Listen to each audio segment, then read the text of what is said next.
अखिलेश यादव ने ट्वीट कर बीजेपी पर लगाया साजिश का आरोप। लिखा, बीजेपी के इशारे पर मेरे हेलीकॉप्टर को दिल्ली में रोका गया, मुजफ्फरनगर जाने से रोकने की कोशिश। यूपी चुनाव के लिए बीजेपी कैंडिडेट्स की एक और लिस्ट जारी। लिस्ट में 91 उम्मीदवारों के नाम। कुंडा से सिंधुजा मिश्रा को टिकट, अयोध्या से वेद प्रकाश गुप्ता, मंत्री पलटू राम को बलरामपुर से बनाया गया उम्मीदवार। बीजेपी ने समाजवादी पार्टी पर साधा निशाना। सपा की लिस्ट शेयर कर लिखा, ये उम्मीदवारों की लिस्ट है या थानों में लगी हिस्ट्री शीटों की लिस्ट। सीएम योगी ने ट्वीट कर अखिलेश पर साधा निशाना। लिखा, उन्हें जिन्ना से प्रेम, हम सरदार पटेल के पुजारी, उन्हें पाकिस्तान प्यारा, हम मां भारती के लिए देंगे जान। रुद्रप्रयाग में बाबा रुद्रनाथ मंदिर पहुंचे गृह मंत्री अमित शाह, पूजा अर्चना कर लिया आशीर्वाद। रुद्रप्रयाग में अमित शाह का डोर टू डोर कैंपेन, सड़क पर लोगों को बांटे पर्चे, पार्टी प्रत्याशी के लिए वोट अपील की। लोगों ने गृह मंत्री शाह को दिए गुलाब के फूल, लगे भारत माता की जय के नारे। पंजाब के फिल्लौर में केजरीवाल का सम्मेलन। कहा, अभी तक रेत और नशा बेचने वाले सत्ता में रहे, कांग्रेस और अकालियों ने मिलकर पंजाब को लूटा। केजरीवाल का सीएम चन्नी पर आरोप। कहा, अवैध कारोबार करने वालों के साथ चन्नी, सीएम के रिश्तेदारों के घर ईडी रेड में करोड़ों रुपए मिले। सहारनपुर में समाजवादी पार्टी कैंडिडेट धर्म सिंह सैनी की सभा में लगे जय श्री राम के नारे लगाने वालों पर भड़के पूर्व मंत्री धर्म सिंह सैनी। नारे लगाने वालों को पूर्व मंत्री ने दी धमकी। कहा, चिढ़ाने की बात करोगे तो बीजेपी के कैंडिडेट के खिलाफ कई गांव में यही काम करवा दूंगा। नोएडा में बीजेपी उम्मीदवार पंकज सिंह ने मांगे वोट। लोगों ने पंकज सिंह को किया उनका स्वागत किया। मुख्तार अब्बास नकवी का कांग्रेस पर तंज। कहा, कांग्रेस में चल रहा है टिकट वापसी अभियान, कांग्रेस कार्यालय की खिड़की पर टिकट वापस करने वालों की ज्यादा भीड़। मुख्तार अब्बास नकवी का प्रियंका गांधी वाड्रा पर हमला। कहा, उत्तर प्रदेश में कांग्रेस की एक नेता कहती हैं, लड़की हूं, लड़ सकती हूं, लेकिन अपनी ही पार्टी की लड़कियों से, महिलाओं से भिड़ रही हैं। बदायूं की शेखपुर सीट से कांग्रेस उम्मीदवार फरहा नईम ने वापस किया कांग्रेस सिंबल।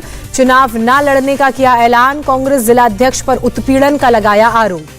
कांग्रेस जिलाध्यक्ष ओमकार सिंह ने जानकारी होने से किया इनकार। कहा, आलाकमान ने दिया टिकट, में सभी उम्मीदवारों का कर रहा सहयोग, क्यों वापस किया इसका पता नहीं। उत्तर प्रदेश चुनाव के लिए सुहेल देव भारतीय पार्टी ने जारी की लिस्ट। दूसरी सूची में 3 उम्मीदवारों के नाम। पार्टी ने तीसरी लिस्ट जल्द जारी करने का ऐलान किया। पंजाब में जल्द होगा कांग्रेस सीएम फेस का ऐलान। सचिन पायलट ने पंजाब में कांग्रेस की सरकार बनने का दावा किया। टीएमसी ने गोवा के लिए चौथी और 5वीं लिस्ट जारी की। कुल 3 उम्मीदवारों के नामों का ऐलान किया। गोवा में टीएमसी के लुइजिन्हो फिल्हेरियो से टिकट वापस उन्होंने किया। उनकी जगह महिला प्रोफेशनल होंगी उम्मीदवार। फिल्हेरियो ने कहा, यह पार्टी का नीतिगत फैसला। फिल्हेरियो ने कहा, मैं सभी टीएमसी उम्मीदवारों के लिए पूरे गोवा में प्रचार करना चाहता हूं। राष्ट्रीय अध्यक्ष से सलाह के बाद लिया फैसला। महिला सशक्तिकरण को मिलेगा बढ़ावा। दिल्ली के करियप्पा ग्राउंड में एनसीसी कैडेट्स के बीच पहुंचे प्रधानमंत्री नरेंद्र मोदी। परेड की सलामी ली। रक्षा मंत्री भी साथ रहे। पीएम मोदी ने गार्ड ऑफ ऑनर का किया निरीक्षण। कैडेट्स ने सलामी मंच के सामने किया मार्च पास्ट। एनसीसी के बेस्ट कैडेट को पीएम मोदी ने दिया मेडल और ट्रॉफी। कहा, बॉर्डर इलाकों में पिछले 2 सालों में हुई 1 लाख से ज्यादा कैडेट्स की तैनाती। पीएम मोदी ने कहा, मैं भी एनसीसी का सक्रिय कैडेट रहा। मुझे एनसीसी में जो ट्रेनिंग मिली उसकी मदद से ही अपनी जिम्मेदारियों का कर रहा हूं निर्वहन। बेटियों की भागीदारी पर बोले पीएम मोदी, एनसीसी में शामिल हों ज्यादा से ज्यादा बेटियां। सेना और वायुसेना में महिलाओं को मिली बड़ी जिम्मेदारी।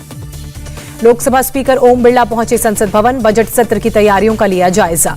संसद के बजट सत्र के हंगामेदार होने के आसार। कोरोना राहत पैकेज, महंगाई, चीन और एयर इंडिया पर सरकार को घेरेगी कांग्रेस। सोनिया गांधी की अध्यक्षता में बैठक हुई। संसद में किसानों के मुद्दे उठाएगी कांग्रेस। समान विचारधारा वाले दलों के साथ मिलकर चलने का फैसला। पटना में बिहार बंद के समर्थन में प्रदर्शनकारियों ने किया रास्ता जाम, जलाए टायर। आरआरबी एनटीपीसी छात्रों के बवाल की वजह से पटना में एनएच पर जाम। शहर में भारी संख्या में पुलिस बल की तैनाती। पटना में सड़कों पर उतरे छात्र। एसएफआई छात्र संगठन से जुड़े छात्रों ने ढपली बजाकर सरकार के खिलाफ विरोध व्यक्त किया। बिहार बंद के में महुआ के आरजेडी विधायक का प्रदर्शन। मुकेश रोशन ने समर्थकों के साथ रामाशीष चौक पर प्रदर्शन किया। सरकार के विरोध में नारेबाजी भी की।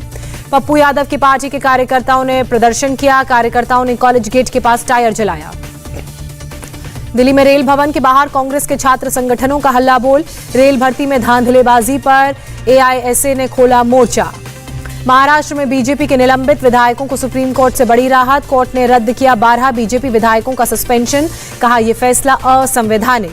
बीजेपी अध्यक्ष जेपी नड्डा ने किया सुप्रीम कोर्ट के फैसले का स्वागत। कहा, सुप्रीम कोर्ट ने महाराष्ट्र सरकार के संविधान के खिलाफ कामों पर लगाई रोक, ये सत्य की जीत है। निलंबित बीजेपी विधायक योगेश सागर ने सुप्रीम कोर्ट के फैसले पर आभार जताया। कहा, कोर्ट ने संवैधानिक अतिक्रमण के खिलाफ किया फैसला। सुप्रीम कोर्ट के फैसले पर बोले नवाब मलिक, कोर्ट की कॉपी मिलने के बाद सभापति लिखेंगे आखिरी फैसला। पश्चिम बंगाल के मुर्शिदाबाद में 6 बम बरामद किए गए। आरोपी अनारुल शेख को पुलिस ने हिरासत में लिया, पूछताछ उससे जारी। बॉर्डर पर पाकिस्तानी साजिश फिर नाकाम हुई। बीएसएफ की पाकिस्तानी तस्करों से मुठभेड़, फायरिंग में एक जवान घायल।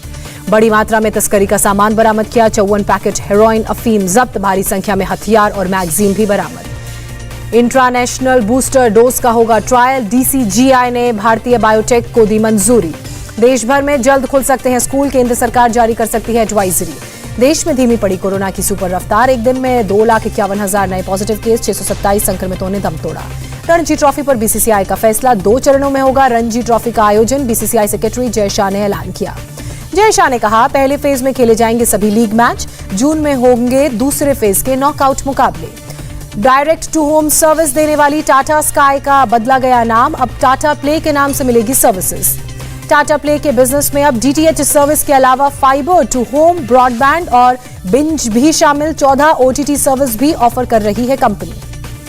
इंडिया टीवी हर वक्त हर जगह डाउनलोड करने के लिए सर्च करें India TV news Google play store या ऐप स्टोर पर।